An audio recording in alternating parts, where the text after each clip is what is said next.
రేపటి నుండి చేసేటటువంటి గ్రహణ పరిహారం ఒక ఎత్తు అయితే, రేపటి నుండి తప్పకుండా మహాలయ శ్రార్థం, మహాలయ పక్షం, పితృస్థుతి అని మనం నెట్లో కొట్టినా కూడా పితృస్థుతి వస్తుంది. ఆ స్థుతిని పారాయణం చేయండి. ఏ కులే లుప్తపిండ పుత్రధార వివర్జితా తేషాం హి దత్తమక్షం ఇదమస్తు తురోదకం. ఏ బాంధవాన్య బాంధవ ఏ అన్యజన్మని బాంధవ తే తృప్తి మకిలాయాంతి తృష్టై భయతృష్టై తురోదకై. ఆ బ్రహ్మ స్తంభన పర్యంతం జగత్ తృప్త్యత తృప్త్యత తృప్త్యత అని తర్పణ చేసే అవకాశం కలిగి ఉన్నది.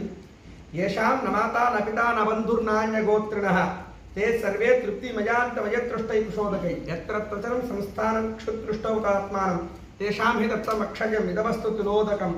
మాతృవంశా పితృవంశా ఏ చాన్యే పితరో జనా మర్దస్తుదకం అర్హంతి తేషాం స్థాం తర్పాయామ్యహమని తర్పణం చేయండి. మనం తర్పణం చేయకుండా, తర్పణలు వదలకుండా గోగ్రాసం పెట్టడం నిష్ఫలం. తర్పణలు ఆచరిస్తూ గోవుకి సేవ చేయడం, గోవుకి గ్రాసాన్ని అందించడం మంచి ఫలితాన్ని ఇస్తుంది అని సూచిస్తూ ఉన్నాం. శివ